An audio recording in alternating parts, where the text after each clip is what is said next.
In this podcast, we will be making measurements and density of liquids and solids. The objectives of today's lab are to practice using significant figures, practice using common laboratory equipment, practice determining physical properties, determine the density of an unknown metal, and determine the density of an unknown liquid. So we have a rather busy lab for our first lab of the semester. Before we can do that, we will need to discuss how to read a scale and review what we have gone over in the lecture. The first type of scale that we're going to look at is dealing with mass. The balances that we use in our lab are all digital balances. This means that they will display a digital weight of the object that we're going to weigh. When we're dealing with a digital scale, all digits that are shown are considered significant digits. So the balances that we have weigh to 3 decimal places. Okay, now that we know how to read a digital scale, how do we weigh an object? First, we have to ensure that the pan on the balance is clean. Next, we need to zero the balance. To set the weight with nothing on the pan to zero, all we have to do is just tap the bar on the front of the instrument and then release it. Then it should read 0.000 grams. Then to weigh a chemical, we need to remember that a chemical is never placed directly on the pan of a balance. Chemicals are always weighed indirectly. Therefore, first we need to weigh the container or weighing dish that we will place our chemical in. An alternate procedure is to tap the bar on the front of the balance to set the weight of the weighing dish to 0. Then we place the object or the chemical to be weighed in this weighing dish.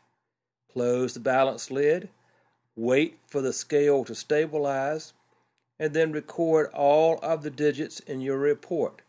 Remember that the balance weighs to 0.001 grams.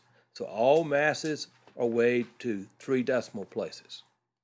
Most other measurements that we make in the lab do not deal with digital scales.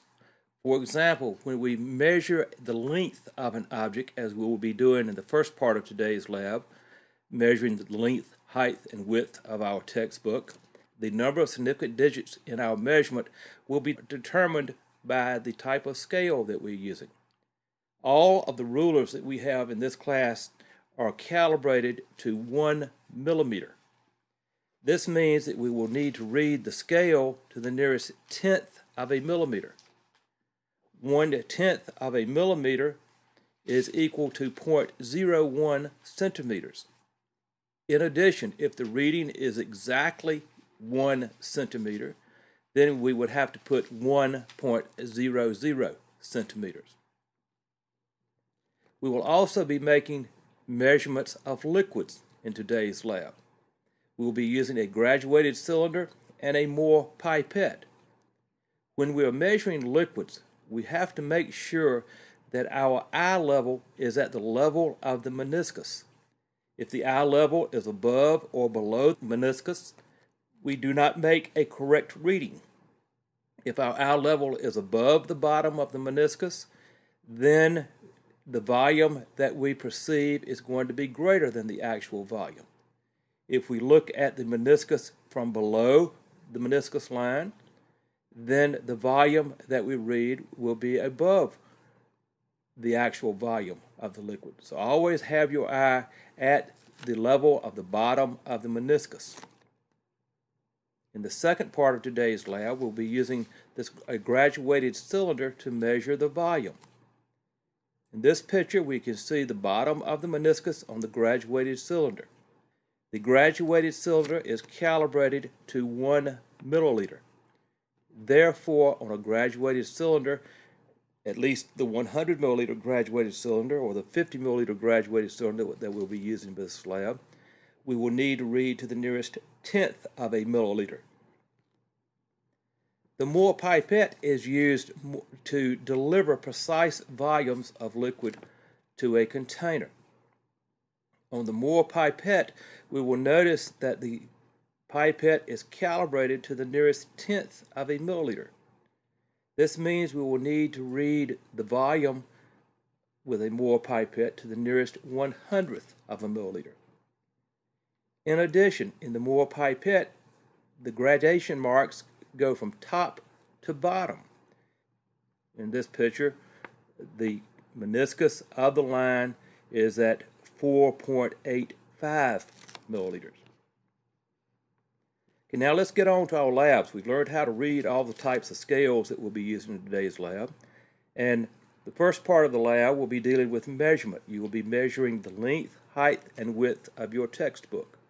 All you have to do is read the scales on the ruler according to the proper scale divisions. That would be to the nearest tenth of a milliliter, which is 0.01 centimeters. And now for the second part of the lab, we will measure the density of an irregular shaped solid. First, you will get out your graduated cylinder, and you go to the instructor's bench and choose one of the 4 different types of cylinders that we have of our unknown metal. Next, you will go back and weigh this metal, following the instructions that we will give you in the classroom. Then you will fill the graduated cylinder with some water. To determine the volume of an irregular solid object, we're going to use the property of water displacement to determine the volume of this solid. You're going to weigh the graduated cylinder. We'll be using a 100 milliliter graduated cylinder. Fill the graduated cylinder to some level with water. I recommend about halfway. We won't have enough water to cover our cylinder when it sinks into the water, but we don't have so much that it goes above the top graduation mark. We will carefully add the cylinder to the graduated cylinder. We will tip the graduated cylinder over its side and let the cylinder slide slowly down into it so that it does not splash any of the water out. Then we will sit the cylinder on the lab bench and we will read precisely the volume of water that we have at this point. The difference between these 2 water volumes will give us the volume of our irregular shaped object. In addition, you will also calculate the volume of the irregular shaped object by measuring its height and radius. The volume of a cylinder's formula is 4/3 pi r square h. This will be given to you in your lab manual. The density of this cylinder is determined by the mass of the cylinder that we determined from the analytical balance divided by the volume of water that was displaced. And now for the third part of the lab, we will be determining the density of an unknown liquid. First, we will need to get a clean, dry 50 milliliter beaker and weigh it. Record the weight of the beaker into your report sheet. Then we're going to be using a pipette and a pipette bulb to draw up our liquid. First, the pipette bulb has 3 valves on it. The valve at the very top is marked A, and pressing on this valve allows you to expel air from the pipette bulb and evacuate it. Then you will insert the pipette into the bottom portion of the pipette bulb. Then insert the pipette into your liquid. Press the valve at the bottom of the pipette bulb marked S, and when you press this will suck liquid up into the pipette. When you do this, make sure you do not suck liquid up into the pipette bulb. We want to get it somewhere within the gradation marks on the pipette. Once we have done this, then we can press the third valve marked E for empty, so you can remove the pipette at this point and put it into your 50 milliliter weighed beaker. Press the empty button and dispense the volume of liquid that you would like to into the beaker.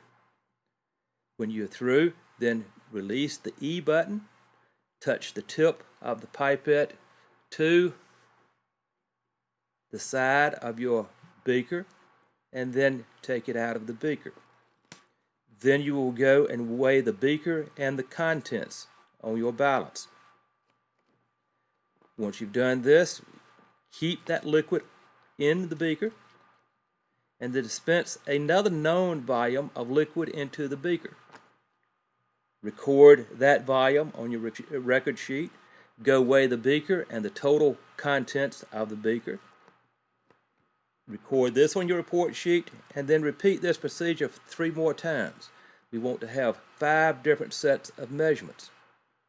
And then complete your report sheet, specifically the data table. At this point, we're ready to start working on determining the density of the liquid. You will follow the procedures written in your lab manual and input your data in the Logger Pro spreadsheet.